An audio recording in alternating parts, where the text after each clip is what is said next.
Okay, this is the final stage of the clearing out of the mash.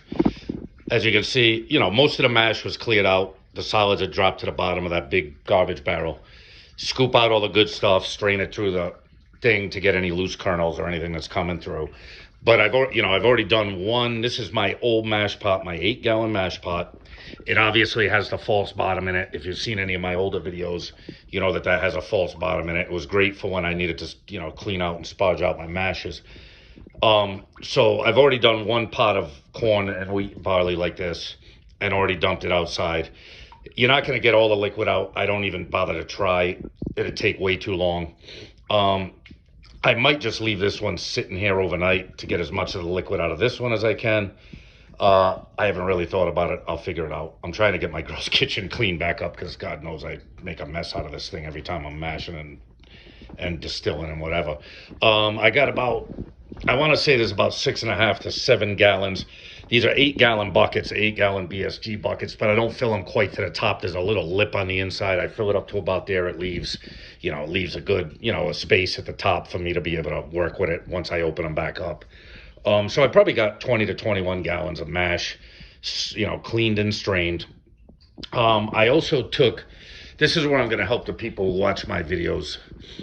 I'm going to ask you for some help. I put aside, obviously you can see I put aside a jug. This is probably a gallon jug of nice juicy mash. You can see the corn, see the wheat, see the barley. And it worked out great with that jug because my canning funnel fit perfectly in there, so I was able to get everything in there real nice. The problem with these ones that I had put aside for mash is the neck of the funnel does not fit down into the neck of the jug. So I didn't want to make a friggin' mess out of it. I'm already making enough of a mess in my girl's kitchen. So I might just take whatever little. This corn did not come out of the hose through the false bottom, and the thing does a good enough job of straining it out. You wouldn't get this kind of mess. I just took the last bits of slop in the bottom of that barrel and put it into that strainer to strain it all out. And then obviously you can see the hose is it's leaking a little bit. It's not coming out fast, but there's still a little bit coming out of it. I probably got a little over a gallon of liquid in there. I think I'm going to take that last of that corn and that liquid, and instead of just keeping it aside as mash, I'm going to put it in here for the sour mashing process. So I know there's some people who come into my comments and who watch my videos who could probably answer this.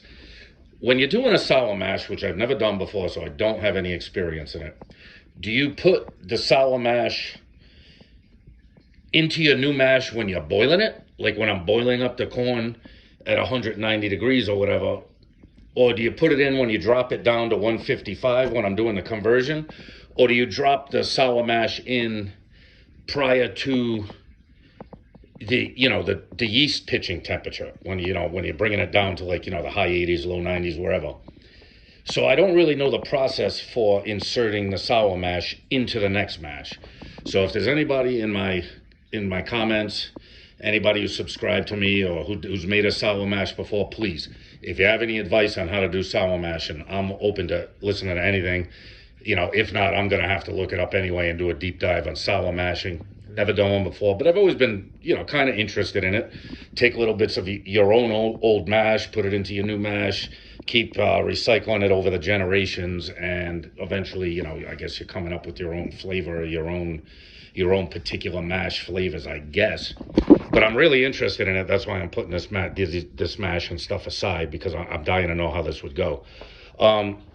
So mainly this video is about draining out the final process of draining out the corn and barley and wheat that was at the bottom of the bucket. Obviously, I got it mostly cleaned out. The way into the bathroom, you can see the bucket's pretty much cleaned out. I rinsed it out with the hose on the sink, but I've got to take the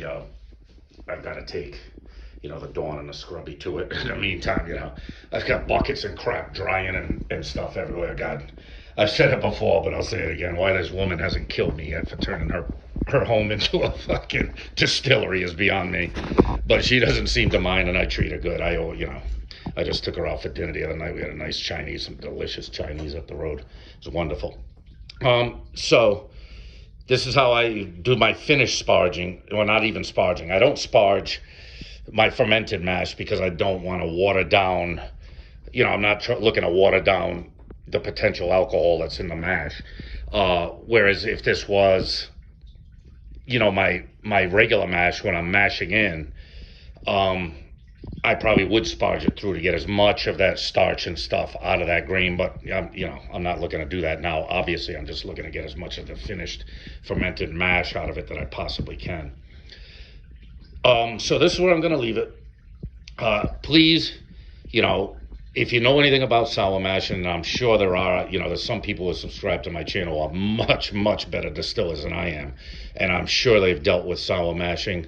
If you could either explain the process of putting the old grains into the new mash, or linking me to one of your videos or somebody else's videos that would explain to me how to do that, I'd really appreciate it, because I'm about to do a deep dive on sour mash. I think I'm going to start sour mashing my whiskey mashes, because why not? I've done a ton that aren't sour mash, so that's nothing new to me. So maybe, hey, learn something new, learn how to sour mash. Maybe, do multiple generations of it, see what kind of flavors it creates. If it tastes good, if it's working, great. Maybe I'll stay with it, you know what I mean? And keep recycling generation after generation of my mashes. So, all right, that's how it sparges. Leave me any comments on sour mashing, or links that you know of, or explanations of it. I'd really, really appreciate that, guys. And, if you like the video, leave a like, leave a comment. If you're not subscribed, feel free to subscribe. That'd be great. I'm almost up to 100. I went from 17 subscribers to almost 100 in a couple months, which is a miracle, because I stayed at 17 subscribers for about 2 years, 3-4 years, who even knows how long. And then once I started putting up a little more content, I started getting a little more subscribers. Now, to some people out there, 100 subscribers is not going to be a big deal. That is not what you call a big YouTube channel. But, for an old dummy who likes to make moonshine like me, reaching 100 subscribers, that's pretty cool. You know what I mean? It's better than none. So, all right, guys. Hope you enjoyed the video. You guys be good. Take care. I'll see you in the next one.